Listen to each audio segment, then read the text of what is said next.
Hi, everybody, and welcome to week 5. Yes, we are on week 5 already. It is flying by. This week we'll be talking about schizophrenia spectrum, other psychotic disorders, and transference and countertransference. Schizophrenia does not occur as frequently as other conditions, but it does have a significant impact on the person, their family, and sometimes their community. Currently on my caseload, I have 2 clients who are diagnosed with paranoid schizophrenia. Um, and I don't know a lot of other social workers at my agency who are dealing with the same illness. Um, both of my clients are on antipsychotics and they are highly functional. And the second part of this week, we'll be talking about transference and countertransference.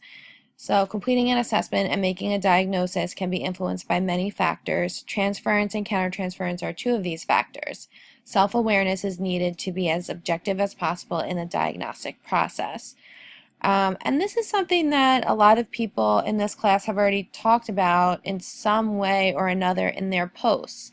I think it came up a lot when we were talking about fetal alcohol syndrome and our feelings towards the mothers and how, that kind of was brought something up for us and how, that could be a really natural thing for us, but self-awareness is going to be the key in working with our clients and making a meaningful experience for them and meeting them where they are. Okay, so going over the objectives and the readings for this week. So like we already talked about, you're going to learn about the symptoms and types of schizophrenia spectrum and other psychotic disorders, and you'll learn and reflect on the concepts of transference and countertransference. I'm not sure if you've already talked about transference and countertransference this far in the program yet, but it's something that it will be drilled into your head by the time that you're done in the program, and it's really one of the most important parts of social work and clinical work when you're working with someone whose life is similar to yours and you're dealing with similar things. How do you respond to that person without getting emotional or having a certain reaction? Okay, so moving on, week 5 readings. So you have to read all of these. Again, if you click on this, it will bring you to the article. The Francis reading, responding to the challenges of the DSM-5, and then of course the DSM-5. Please note that in the DSM-5, there are no axes. They took that out of the DSM-5. And then schizophrenia, you can choose one of these articles to read depending on which population resonates most with you. And then there's one transference, countertransference reading. And again, you can just click on it, it will bring you there. And here are the videos that you'll be watching for patients with schizophrenia. Ellen Sachs, A Tale of Mental Illness from the Inside. I actually love this video. This is such a wonderful, inspiring, deep video. And then transference and projection. And then moving onward to Danny's Timeline is also in here.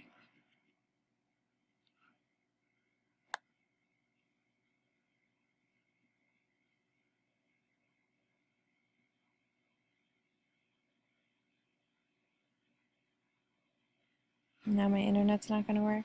Okay. I have internet issues all the time, so. Okay, so the week 5 discussion.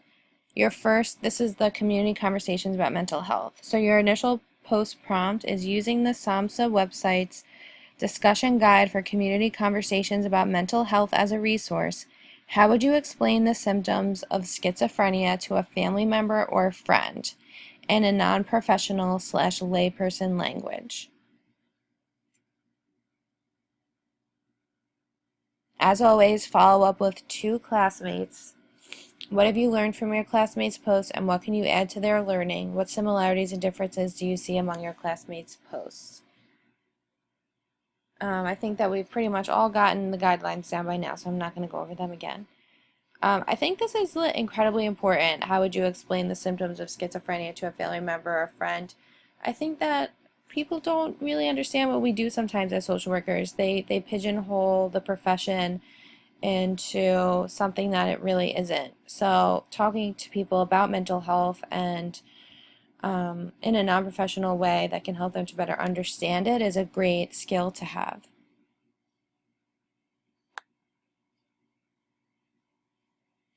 And then the next one is transference and countertransference.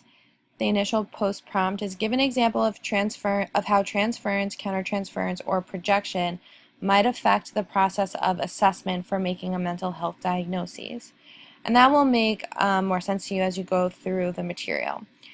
And again, the response prompt and the guidelines are the same as always.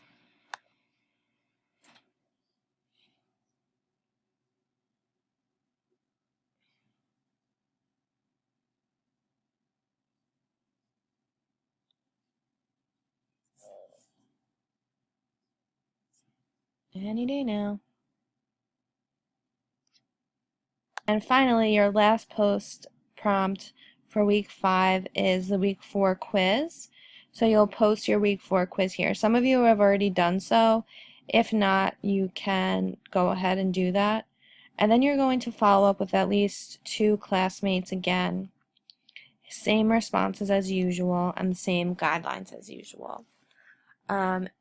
Your clinical vignette is due at the end of this week. Let's see if that comes up.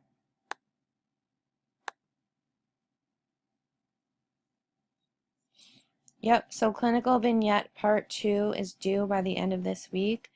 You add your submission here. Hopefully there will be no Canvas Cruiser crazy things happening. And